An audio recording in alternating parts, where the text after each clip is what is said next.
Selamat malam Bapak Ibu Saudara. Malam ini kita bertemu lagi di dalam malam PA, di mana kita akan juga melihat di dalam satu bagian cerita dari firman Tuhan. Dan biarlah kisah ini akan boleh kita pelajari bersama-sama dan boleh menjadi nasihat buat kita.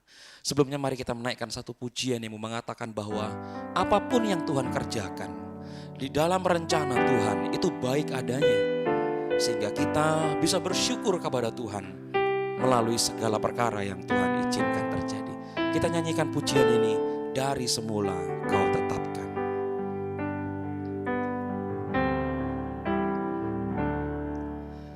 Dari semula Kau tak tetapkan hidupku dalam tangan-Mu, dalam rencana-Mu Tuhan. Rencana indah telah Kau siapkan bagi masa depanku yang penuh harapan.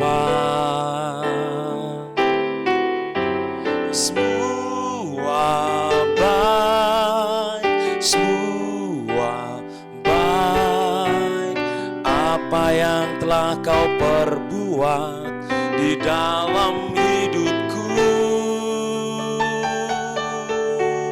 Semua baik, sungguh teramat baik, Kau jadikan hidupku berarti. Mari kita nyanyikan sekali lagi pujian ini dari awal. Dari semula telah Kau tetapkan hidupku dalam tangan-Mu, dalam rencana-Mu Tuhan. Rencana indah telah Kau siapkan bagi masa depanku yang penuh harapan.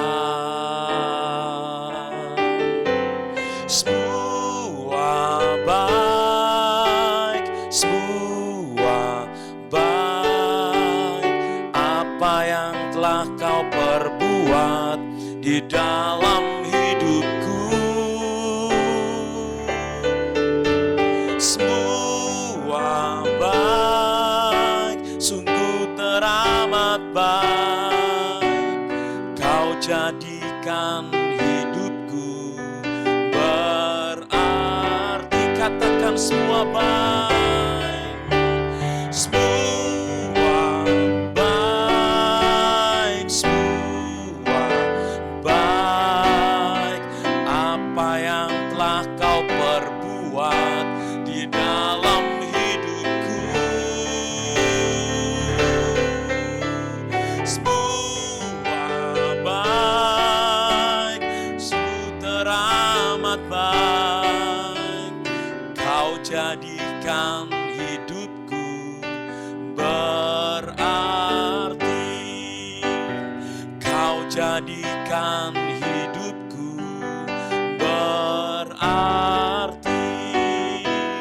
Kau jadikan hidupku berarti. Mari kita berdoa bersama-sama sebelum kita masuk di dalam PA.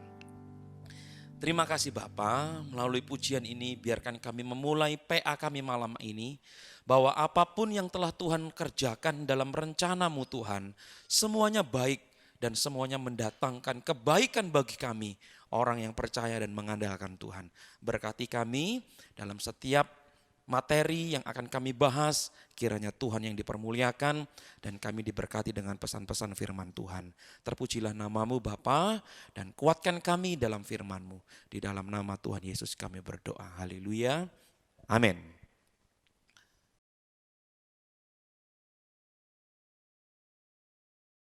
Kini saatnya mari kita mempersiapkan bagian kita dan kita bisa membuka di dalam Kejadian pasal ke-8 ayat yang ke-20. Satu ayat saya akan membacakan buat Bapak Ibu Saudara dari Kejadian pasal ke-8 ayat yang ke-20, demikian firman Tuhan berbunyi, lalu Nuh mendirikan mezbah bagi Tuhan dari segala binatang yang tidak haram dan dari segala burung yang tidak haram, diambilnyalah beberapa ekor, lalu ia mempersembahkan korban bakaran di atas mezbah itu. Amin. Bapak Ibu Saudara yang dikasihi oleh Tuhan, tentunya bersyukur itu merupakan sebuah pelajaran dasar yang diajarkan di seluruh muka bumi. Negara apapun, suku apapun, bahasa apapun, rasanya mengajarkan apa yang namanya mengucap syukur. Itu sebabnya kadang yang menjadi persoalan itu adalah manusia terkadang pilih-pilih untuk mengucap syukur. Maksudnya begini, ketika dia mendapatkan apa yang pas dengan dirinya, apa yang membuat dia senangkan hatinya, atau mendapatkan sesuatu yang sifatnya wow, begitu saudara, itu mungkin dia gampang untuk mengatakan terima kasih. Baik mungkin terima kasih kepada sesama, ataupun mungkin juga ditujukan kepada Tuhan, terima kasih Tuhan, dan lain sebagainya. Tetapi terkadang, namanya juga manusiawi, masih kedagingan, ketika mendapatkan sesuatu yang sifatnya biasa, mendapatkan sesuatu yang mungkin kurang meriah, kurang wow begitu saudara, terkadang untuk bisa mengatakan ucapan syukur itu terkadang berat, atau kadang lupa untuk dinaikkan atau diucapkan. Nah, saudaraku yang dikasihi oleh Tuhan, padahal kalau kita mau melihat setiap hari kita bisa ada, itu tidak terlepas dari yang namanya kebaikan Tuhan. Tidak terlepas meskipun itu hujan, panas, kemarau, ataupun apapun yang terjadi, tidak terlepas dari apa yang namanya kemurahan Tuhan dalam kehidupan kita. Dan tentunya yang namanya kemurahan Tuhan, kebaikan Tuhan, berkat anugerah dan semua yang kita alami, itu merupakan sesuatu yang baik yang Tuhan kerjakan dalam kehidupan kita. Bahkan di dalam Yeremia 29 ayat 11, di sana dikatakan bahwa aku tahu, kata Tuhan, rancanganku adalah rancangan damai sejahtera, rancangan yang mendatangkan kebaikan bagi mereka yang percaya mengandalkan aku. Nah, saudaraku yang dikasihi oleh Tuhan, hari ini kita akan melihat dalam sebuah tema sedikit. Kenapa kita harus bersyukur di dalam setiap rencana Tuhan atas diri kita. Dan tema yang kita bisa lihat hari ini adalah mengenai bersyukur atas rencana Tuhan. Kenapa kita harus bersyukur? Ini yang harus kita cari terlebih dahulu agar kita mendapatkan, oh iya, aku harus bersyukur kepada Tuhan.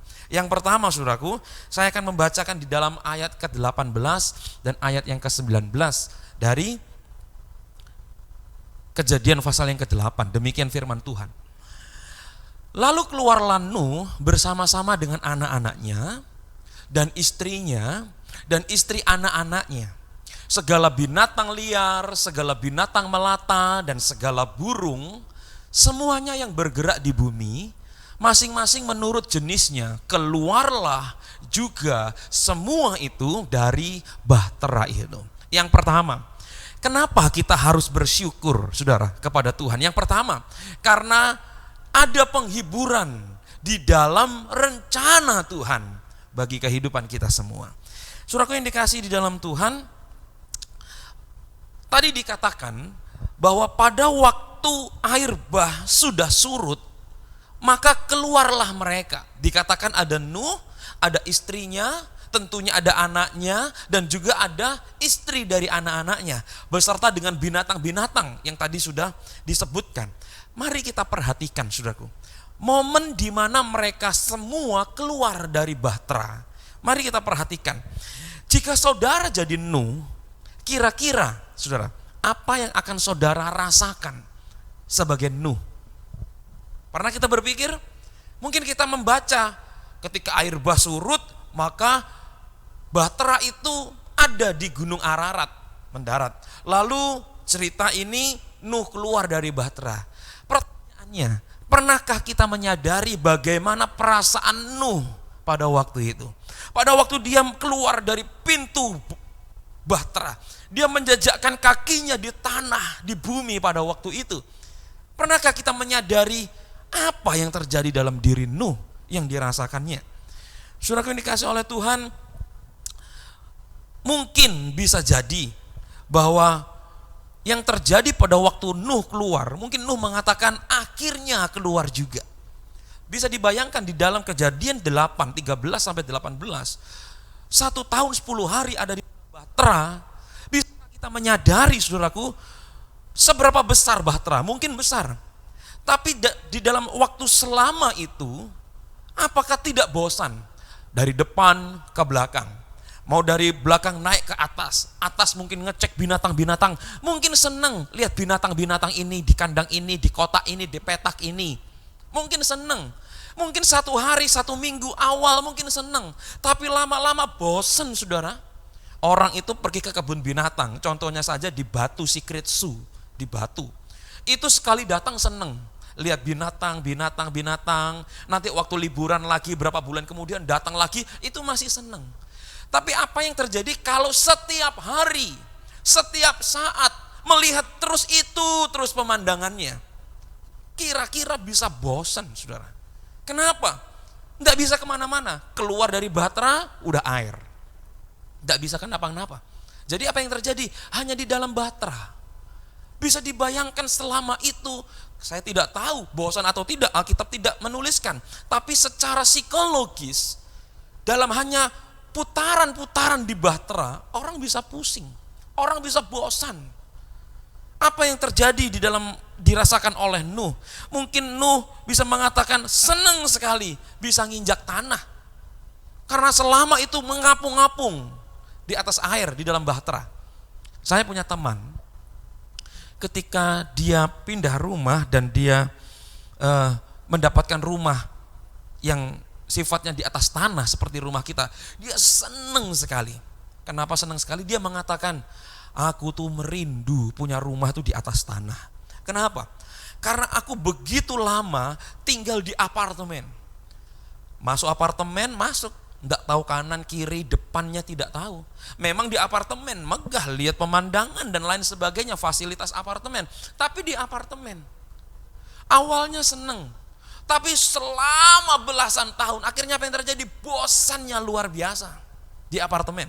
Itu sebabnya ketika pindah ke rumah yang sifatnya di atas tanah, maka apa yang terjadi? Senengnya luar biasa.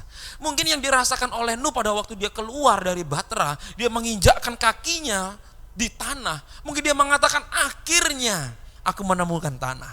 Mungkin Nuh juga punya perasaan, bentar lagi aku akan senang dan aku akan punya rencana bercocok tanam, bangun bisnis dan lain sebagainya, kita tidak tahu. Nah, saudaraku yang dikasihi oleh Tuhan, tetapi saudaraku, di balik itu, kalau kita mau melihat bagaimana Nuh bersama keluarga dan binatang tadi keluar, istilahnya mereka keluar dari bahtera untuk mendapatkan dunia yang baru. Mari kita perhatikan di dalam Kejadian 6 ayat ke-5. Dikatakan, ketika dilihat Tuhan bahwa kejahatan manusia besar di bumi dan bahwa segala kecenderungan hatinya selalu membuahkan kejahatan semata-mata.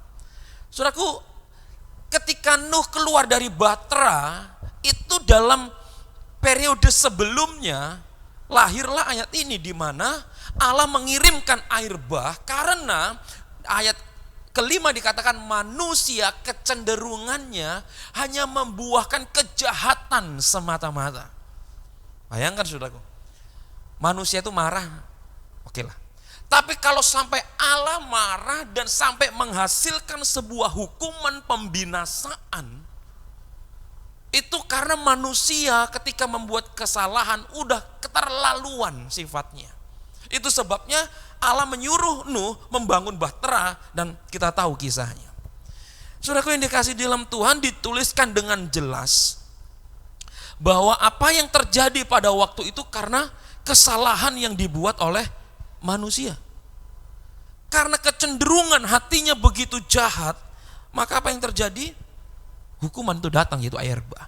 Perhatikan saudaraku, ketika Nuh keluar dari bahtera, pernahkah kita menyadari bahwa Nuh pun juga mengalami, mungkin ada pergolakan dalam dirinya. Mungkin ada tekanan dalam dirinya pada waktu Nuh keluar dari bahtera. Coba kita perhatikan lebih dalam. Di dalam Kejadian 7 ayat ke-6, Saya membacakan, Nuh berumur 600 tahun ketika air bah datang meliputi bumi. Coba perhatikan saudaraku, di dalam ayat ini dituliskan bahwa air bah turun ketika Nuh sudah berumur 600 tahun. Mari kita berpikir, ketika seseorang berumur 600 tahun, pernahkah kita berpikir berapa banyak teman yang dimiliki oleh Nuh? Dalam usia 600 tahun, berapa banyak saudara yang dimiliki oleh Nuh? Berapa banyak kolega, teman bisnis, teman tetangga, dan siapapun juga selama 600 tahun. Berapa banyak mereka hadir di dalam kehidupan Nuh. Mungkin meskipun mereka menyebalkan, ada yang menyenangkan, ada yang baik hati. Mungkin di antara mereka itu ada yang membuat kesel hatinya Nuh. Saudara perhatikan, selama 600 tahun, berapa banyak orang ada di sekeliling Nuh. Belum lagi Nuh punya keluarga intern. Belum lagi Nuh juga punya besan-besan. Dan keluarga-keluarga. Tidak terhitung. Bisakah kita merasakan ketika Nuh keluar dari bahtera, semua orang yang ada di kehidupan Nuh, yang dia kenal, yang dia tahu meskipun dia tidak tahu namanya, semuanya musnah. Tidak ada lagi orang. Sehingga pada waktu Nuh keluar bersama anaknya, istrinya, mantunya, dengan hewan-hewan yang ada, saya menyadari ada sesuatu yang tidak gampang bagi diri Nuh untuk dihadapi. Saudaraku yang dikasihi oleh Tuhan, tahun 2009 di Jawa Barat, di Cianjur Selatan, kurang lebih 3 jam dari kota Cianjur, 3,5 jam mungkin, di pegunungan. Di tahun 2009 itu ada gempa bumi yang sangat besar, mungkin terbesar dalam kehidupan saya. Ya, kalau tidak salah ingat itu sampai 7, sekian skala Richter. Pada waktu saya ke sana, saudaraku, yang saya jumpai itu ada seperti 2 desa perkampungan. 2 desa itu tidak ada yang kelihatan gentengnya. Semuanya rata oleh timbunan tanah, rata oleh bebatuan-bebatuan yang jatuh dari gunung. Karena begitu besar gempanya, bongkahan-bongkahan batu di gunung itu jatuh dan menghantam semua. Sekitar 2 desa yang ada di Cianjur pada waktu itu, di Cianjur bagian selatan. Nah, saudaraku yang dikasihi oleh Tuhan, saya ke sana sudah lewat berapa hari, baru ke sana karena survei untuk gereja bisa memberikan bantuan pada waktu itu. Waktu ke sana banyak orang sudah di sana. Dan apa yang terjadi? Di atas tumpukan-tumpukan longsoran yang begitu luar biasa banyak, di antara batu-batu yang besar itu tadi, bau hangat itu sudah tidak enak, sudah nyebar. Kenapa? Karena begitu banyak orang tertimbun dan banyak yang tidak bisa digali, tidak bisa ditemukan lagi. Sehingga bau yang menyebar pada waktu itu sangat sudah menusuk, permisi bicara. Nah, saudaraku yang dikasihi Tuhan, pada waktu itu banyak orang datang ke sana, ratusan, ribuan, berganti hari. Dari pihak kepolisian, dari pihak TNI, dari orang dari luar kota, luar pulau datang ke sana, survei sekaligus untuk memberikan bantuan. Bayangkan saja saudaraku, dengan begitu banyak orang-orang yang keluarganya tertimbun longsor, tidak bisa digantikan sukacitanya. Mereka menangis, mereka kehilangan, mereka meronta. Padahal di sana datang segunung Indomie. Ada banyak selimut, banyak susu, banyak pampers, banyak susu, banyak dikirimkan ke sana. Tapi tangisan mereka tidak bisa digantikan oleh kiriman-kiriman yang datang, diberikan untuk keluarga-keluarga yang selamat. Saudaraku yang dikasihi di dalam Tuhan, Nuh mungkin merasa, aku keluar dari bah terus nongkrong sama siapa? Mungkin saudara ya, setelah ini aku mau ngopi sama siapa? Setelah ini aku mau bisnis dengan siapa? Tidak ada orang. Yang hanya ketemu hanya istri, anak-anak, dan mantu, hanya itu. Dulu temanku, semuanya sudah tidak ada lagi. Dan mungkin Alkitab mungkin tidak mencatat, tapi secara psikologis yang namanya manusia, kehilangan seorang sahabat itu tekanan. Apalagi ini kehilangan selama 600 usianya, Ada banyak orang yang dia kenal, semuanya musnah. Tidak hanya rumahnya musnah, ternaknya mereka musnah, usahanya musnah, orangnya musnah, semuanya sudah tidak ada lagi. Nah, saudaraku yang dikasih di dalam Tuhan, tentunya saudaraku, di antara Nuh, dia gentar keluar dari bahtera sampai dia membuat mezbah sebagai ucapan syukur. Di dalam mungkin kebimbangan dia, ketakutan, kegelisahan dalam diri Nuh, ada sesuatu yang lebih besar daripada kegelisahan dan ketakutan yang dihadapi oleh Nuh. Apakah itu saudaraku? Saya bacakan di ayat Kejadian 8, 18 sampai 19. Demikian firman Tuhan. Lalu keluarlah Nuh bersama-sama dengan anaknya, istrinya, dan istri anak-anaknya. Tidak hanya di situ. Dikatakan segala binatang liar, segala binatang melata, dan segala burung, semuanya yang bergerak di bumi, dikatakan apa? Masing-masing menurut jenisnya keluarlah juga dari bahtera itu. Apa yang lebih besar? Dari mungkin kegelisahan, mungkin daripada ketakutan, mungkin dari kebimbangan dari yang dihadapi oleh Nuh. Apa yang lebih besar daripada itu semua? Yaitu apa? Nuh dan semua yang di bahtera, mereka keluar dengan selamat. Saudaraku yang dikasih oleh Tuhan, ini luar biasa. Keselamatan ketika Allah mengeluarkan dan membuka pintu bahtera itu. Keluarlah Nuh bersama semua rombonganmu. Ketika mereka keluar dari bahtera, mungkin yang dihadapi, mana temanku, mana keluargaku yang lain, sudah tidak bisa ditemui. Dengan perasaan yang campur aduk itu, ada satu hal yang lebih besar, yaitu apa? Keluar dari bahtera masih hidup. Keluar dari bahtera masih sehat. Keluar dari bahtera masih bisa lihat, masih bisa makan, masih bisa berhirup udara, dan lain sebagainya. Ketika Nuh menyadari bahwa dirinya mendapatkan berkat yang luar biasa, bahwa Nuh mendapatkan keselamatan, saat itu juga Nuh tidak melakukan kegiatan yang lain. Nuh tidak cari emas yang tertinggal, Nuh tidak cari piring-piring yang berharga yang tertinggal, tidak.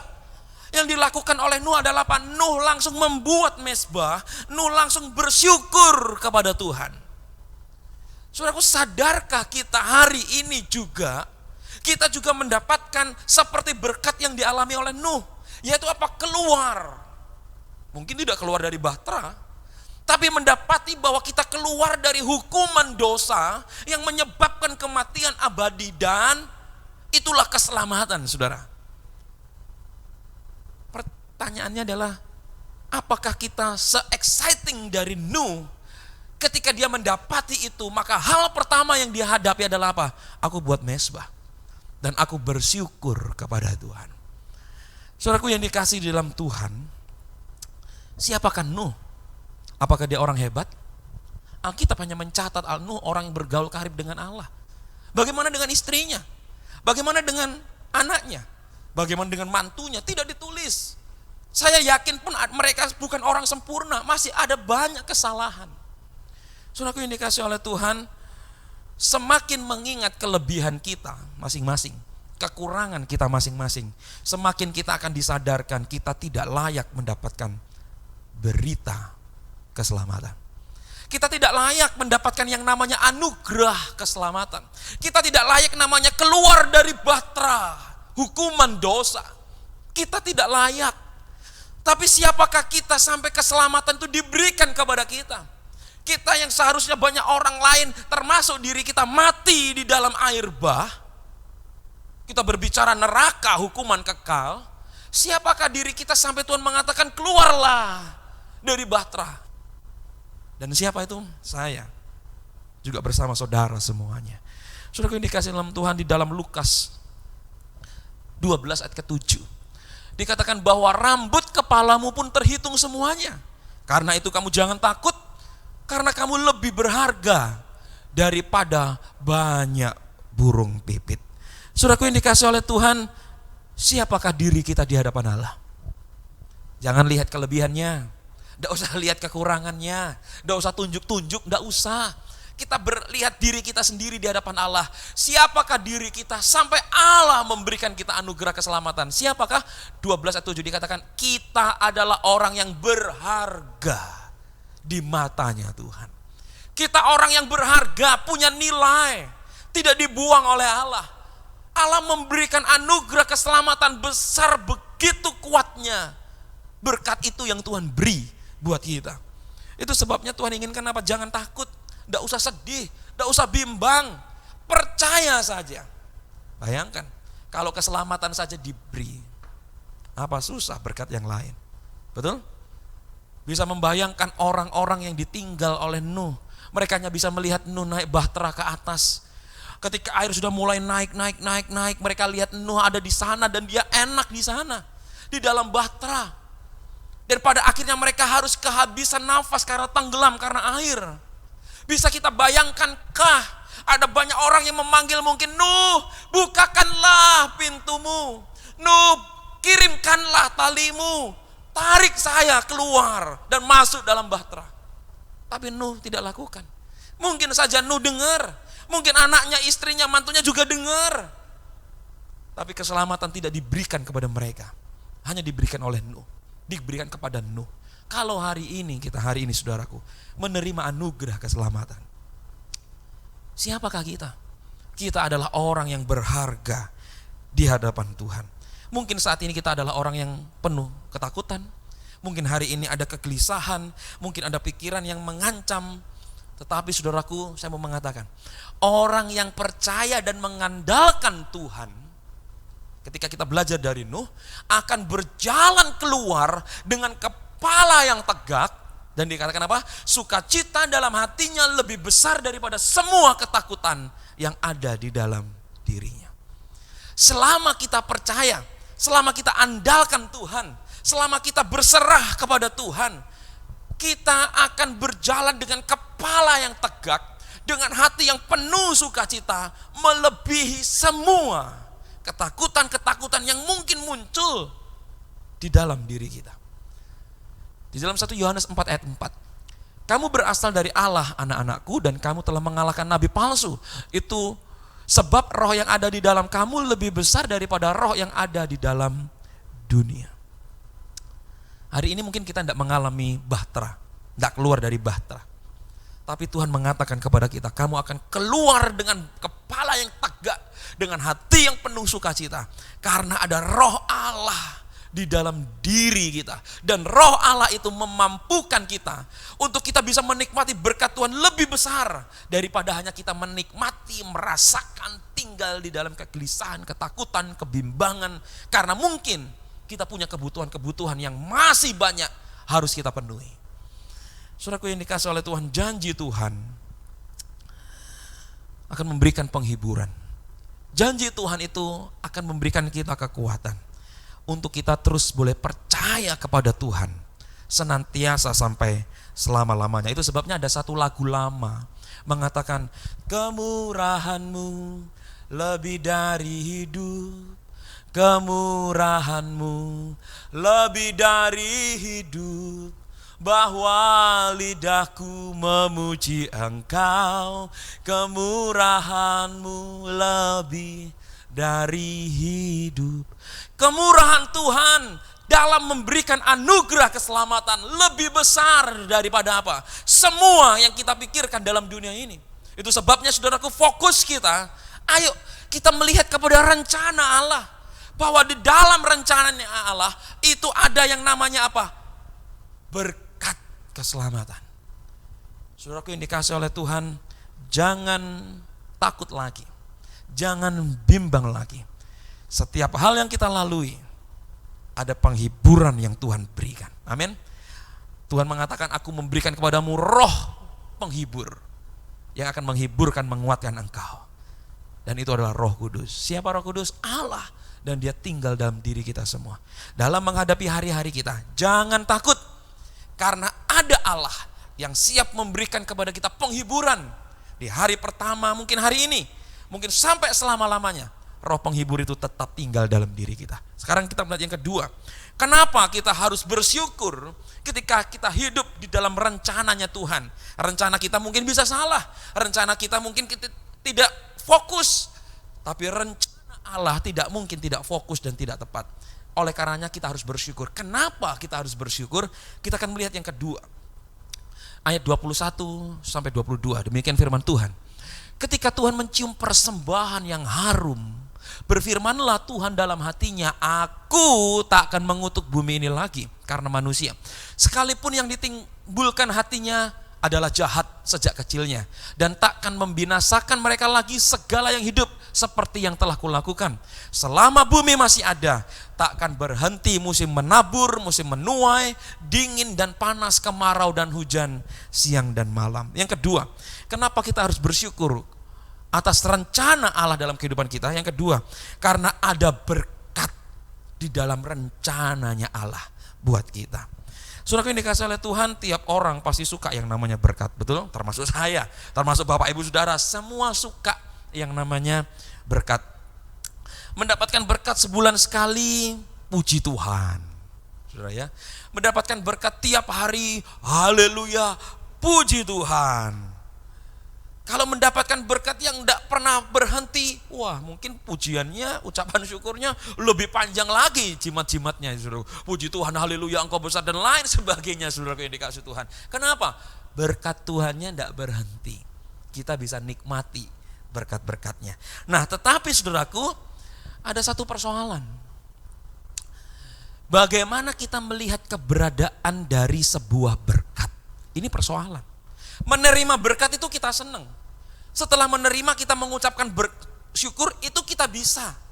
Tapi persoalannya kadang kita diperhadapkan dengan bagaimana kita melihat keberadaan dari sebuah yang namanya berkat. Di manakah berkat itu hadir? Di manakah berkat itu posisinya di dalam kehidupan kita? Sehingga kita kadang keliru, jujur kadang kita keliru menilai berkat itu dalam kehidupan kita.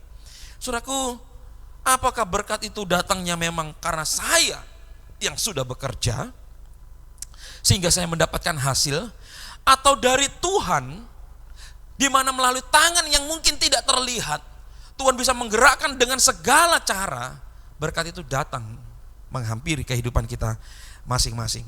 Saudaraku, satu hal yang harus disadari, di mana kita tidak menjadi bangga atas usaha kita. Saya bandingkan. Hasil usaha kita itu adalah hasil usaha yang sesuai dengan perjanjian. Contohnya saudaraku, upah 1 hari. Berapa? Ya itu yang kita dapatkan. Tidak bisa lebih, kenapa? Perjanjiannya itu. Sisa upah kerja 10.000, ya itu yang kita dapat. Masuk setengah hari dipotong setengah jadi 5.000. Masuk dengan kerja-kerja lain sebagainya 1 hari tetap 10.000, karena itu perjanjiannya, ya kan, sesuai OMK, sesuai UMR, ya udah kota ini dan kota ini berbeda. Kenapa? Karena memang ada hal-hal yang dipertimbangkan, tidak bisa lebih, sudah. Kenapa? Karena terikat dengan perjanjian, taraf hidup, sehingga gaji yang didapatkan ya hanya itu yang didapatkan, ya kan. Berdasarkan lama kerja untuk mendapatkan bonus. Oh, kamu sudah mengabdi sekian tahun, maka bonusmu sekian. Oh, engkau sudah mengabdi sekian puluh tahun, maka untuk pensiunanmu mendapatkan sekian. Yang didapatkan ya hanya itu. Biarpun gaji 1 bulan 100 juta, maka yang didapatkan di akhir bulan ya 100 juta, tidak bisa lebih. Kenapa? Perjanjiannya ya hanya itu. Itulah kalau kita hasil usaha kita sendiri. Tapi kalau kita berbicara tentang berkat dari Tuhan, ini tidak ada rumus kalkulatornya, saudara. Mungkin bisa yang namanya kerja 1 hari, tapi bisa mendapatkan berkat di hari pertama kerja, mendapatkan berkat 1 bulan gaji kerja. Bisa. Mungkin 1 bulan baru pelayanan, tapi tiba-tiba bisa mendapatkan tiket ke Israel. Itu bisa 25 sampai 35, 40 juta, saudaraku. Macam-macam, ya kan? Padahal kita mengatakan, Tuhan kok baru melayani loh, tapi kok bisa dapat ya tiket ke Israel. Tuhan kalau mau nyelengi kapan aku berangkat ke Israel? Tapi Tuhan berikan. Itulah yang namanya berkat Tuhan. Mungkin kadang cuma tengok-tengok di rumah, hanya santai-santai di rumah. Ada orang datang kirim makanan, ada orang datang bawa sesuatu. Ya, dan itu berkat yang semua orang alami. Dulu waktu saya pelayanan masih di Cianjur, saya katakan Tuhan, seharian saya besuk dan lain sebagainya, waktu malam karena rumah saya di atas bukit, saya katakan Tuhan kok lapar ya Tuhan ya. Kok enggak masak nasi saya juga, aduh mau turun ke bawah cari nasi goreng juga lagi malas waktu itu karena capek. Belum selesai ngomong saudara, tiba-tiba ada yang ketok di pagar. Dia cari saya, Pak, buat Bapak. Saudaraku, saya katakan Tuhan, dapurnya Tuhan masaknya. Dapurnya Tuhan tidak kurang gesit. Belum selesai bicara, berkat Tuhan itu datang. Ini tidak di luar kalkulat, di luar pemikiran saya, sehingga berkat itu datang dengan cara yang ajaib. Nah, saudaraku yang dikasihi oleh Tuhan, seharusnya ketika kita mengenal konsep berkat daripada Tuhan, bahwa kita kerja harus, tapi kita tidak menggantungkan hidup kepada kerjaan yang kita lakukan. Kenapa? Yang kita lakukan ya hanya itu hasilnya. Itu sebabnya kita menggantungkan hidup kepada siapa? Kepada Tuhan Sang Empunya berkat. Itu sebabnya tadi saya katakan, persoalan ketika kita mendapatkan berkat itu terkadang apa? Kita kesulitan melihat keberadaan dari sebuah berkat. Kadang kita melihat berkat itu karena apa? Aku sudah kerja. Ya kan? Kadang berkat ini dari siapa? Dari A. Sehingga fokus kita kepada A, padahal A bisa memberikannya kepada kita karena ada tangan Tuhan bekerja dalam diri si A untuk apa? Memberikan berkat ini kepada kita. Padahal yang harus kita tuju fokus adalah apa? Kepada Tuhan, bukan kepada si A. Saudaraku yang dikasihi oleh Tuhan, di ayat 21, berkat yang luar biasa loh ini saudara. Ketika Tuhan mencium persembahan yang harum, berfirmanlah Tuhan dalam hatinya, saya garis bawahi dikatakan apa? Aku Tuhan, apa?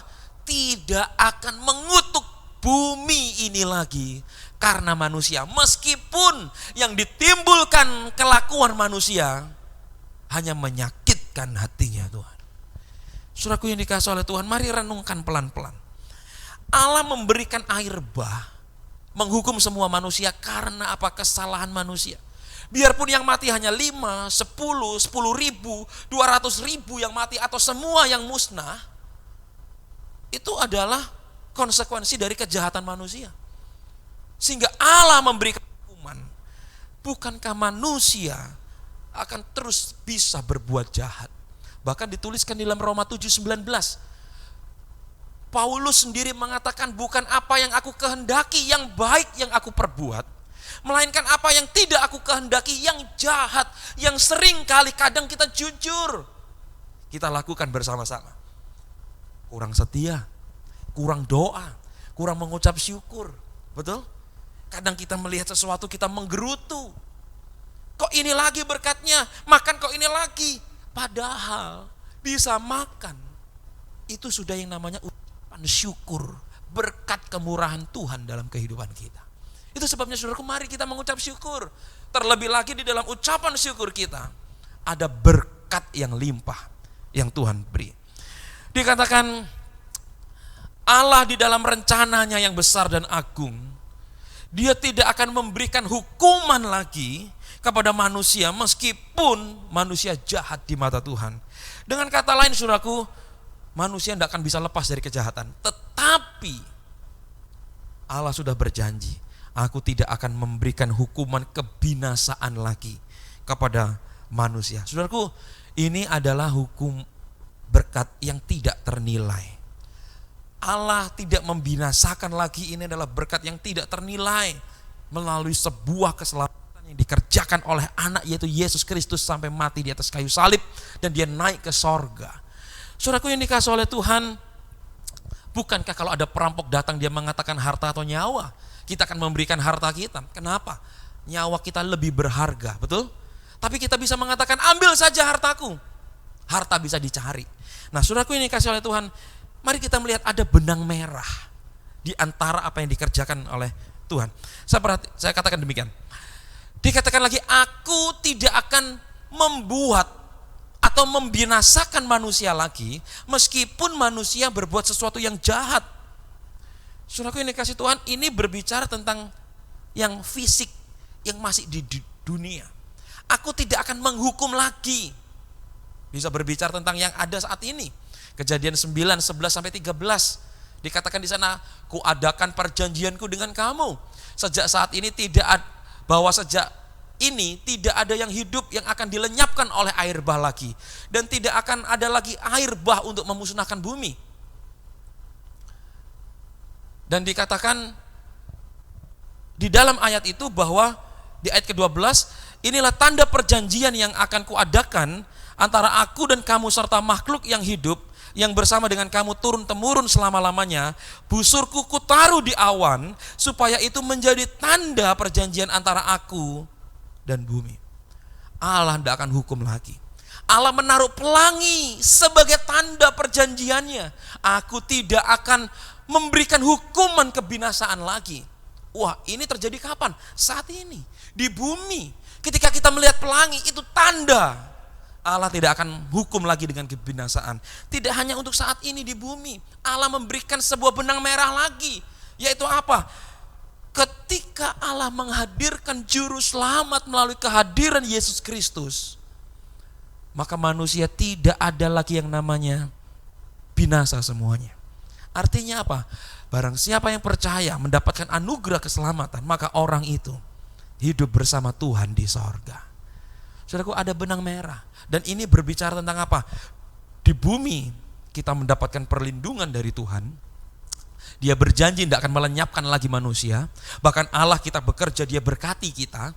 Bahkan untuk sampai kehidupan yang kekal kelak, Allah sudah menjamin dengan kematian sang anak untuk menebus dosa kita, sehingga kita mendapatkan posisi yang layak di hadapan Tuhan. Dan itu berbicara tentang keselamatan tinggal bersama Tuhan kelak di sorga.